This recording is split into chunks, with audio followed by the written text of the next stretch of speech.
I'm Dr. Sri. I'm a board certified family medicine sports medicine doctor. I'm also currently a fellow at the Andrew Wade Integrative Medicine Fellowship Program. So in this video, I'm going to discuss about botanical supplements and tips for safe and informed shopping. So without further ado, let's get started.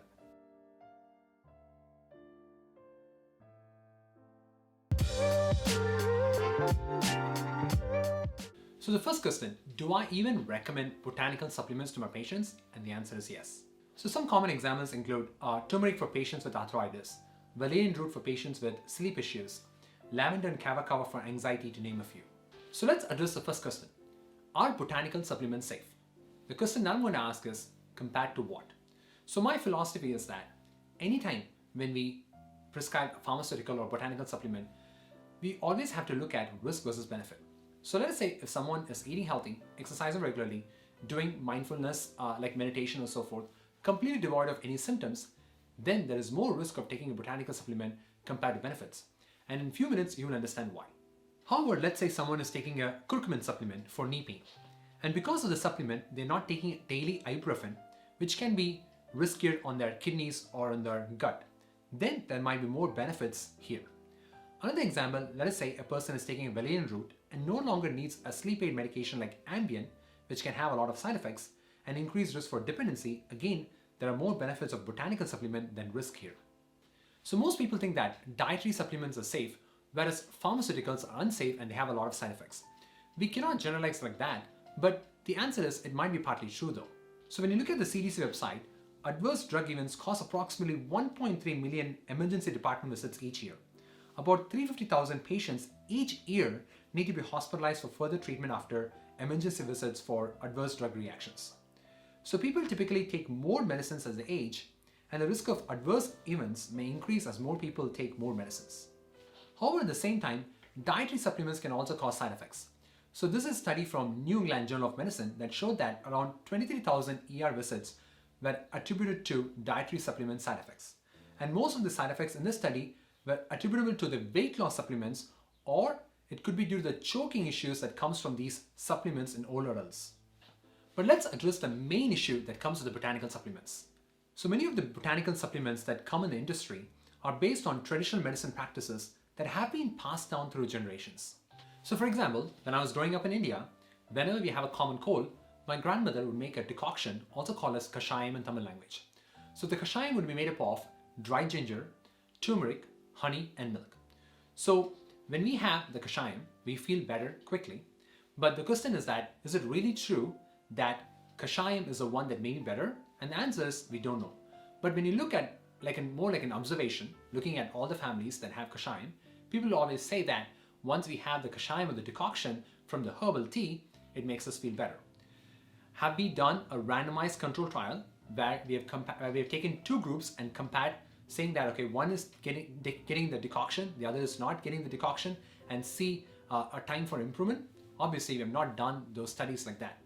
But the industry might look at that and say that, let us say, okay, turmeric actually helps with common cold. They might do some studies to see if there's any theory to say that the turmeric can actually help a common cold or not. So the studies will be conducted like that. So usually the studies might be conducted in animal first, and after that it might be translated to more human studies. So for example, turmeric has been studied for its anti-inflammatory benefits in numerous studies. So knowing that there are health benefits, one can consume a decoction from a fresh herb or a dried herb every day. But the problem is that it's cumbersome to make a decoction every day. So what happens is that the supplement companies will take a look at it and say, why not we convert this particular herb into a capsule form or a tablet form so that it can be easily be taken by people to get the health benefits. So however, the key is that they may not just put the turmeric powder in a capsule and sell it most of the time. Instead, they extract some of the active constituents of the herb, such as curcumin and turmeric, or valproates in the valerian root, and thereby changing the true nature of the herb. So you see, now the problem is that the true nature of the herb has been changed. They have been concentrated to provide the active constituent, which is actually the one that has been studied for maybe for its anti-inflammatory benefits or for an anxiolytic benefits or for like sleep benefits and so forth.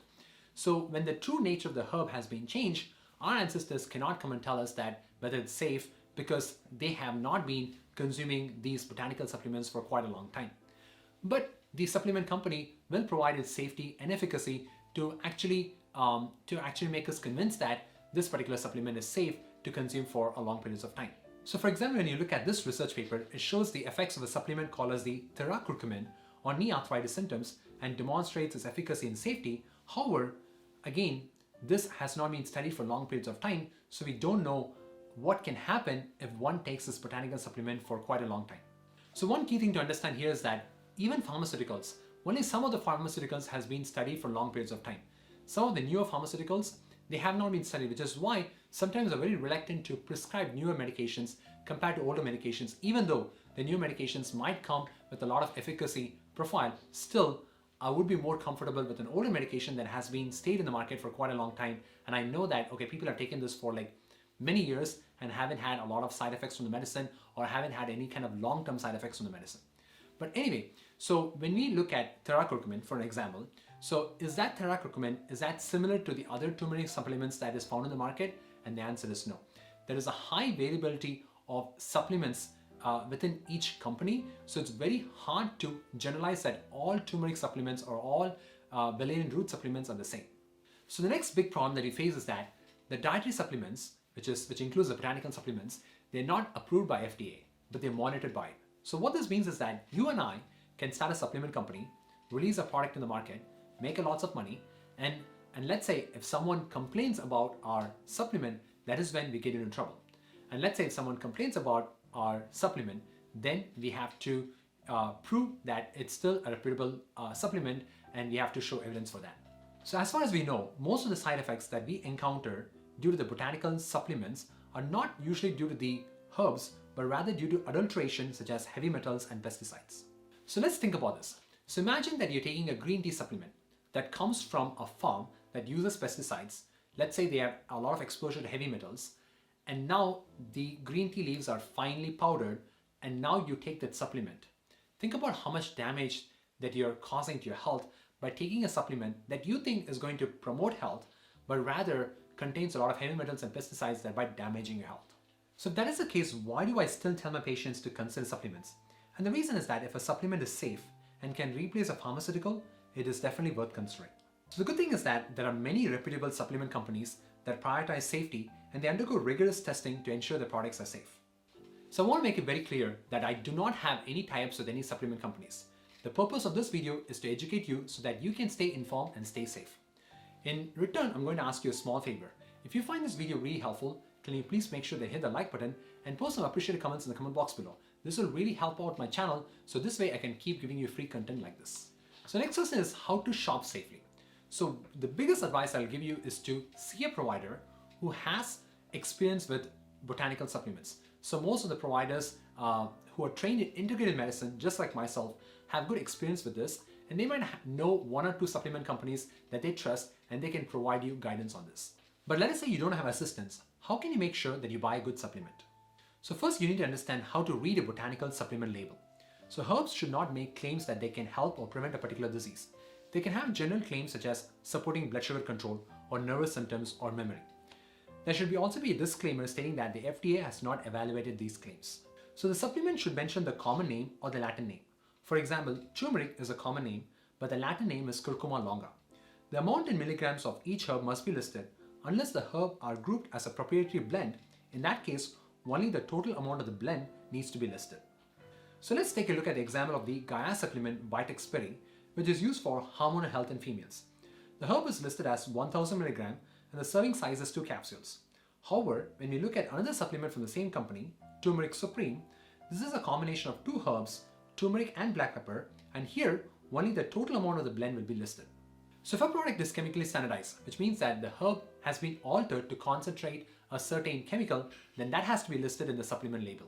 So for example, let's take a look at the supplement Vitex Peri, where the product is slightly concentrated to ensure that you get the compound agnoside at a dosage of 3 mg per serving. If this is done, it has to be mentioned like this supplement label.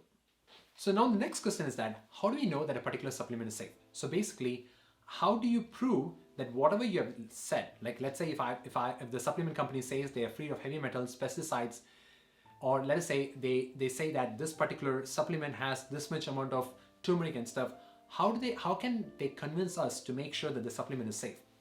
So this is where third-party certification comes in. So most of the time, the supplement companies might approach the third-party certification and say, this is our claim, you can test us, and the third-party companies might test those supplements and they can provide that certification to verify its legitimacy.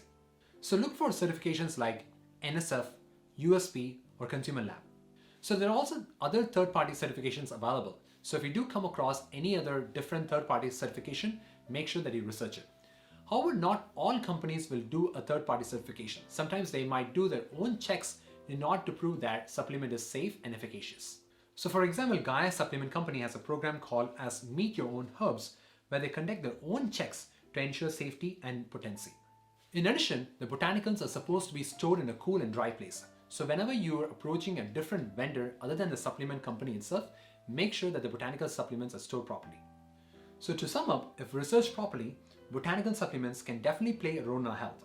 However, it's also important to note that these are all supplements and they should not replace a healthy lifestyle built on healthy eating habits, exercise, and mindfulness-based exercises. I hope you found this video helpful. If you want to get started with an anti-inflammatory diet, make sure that you check out this video here. If you want to get started with exercising as a complete beginner, make sure that you check out this video here, and I'll see you in the next video. Until then, goodbye.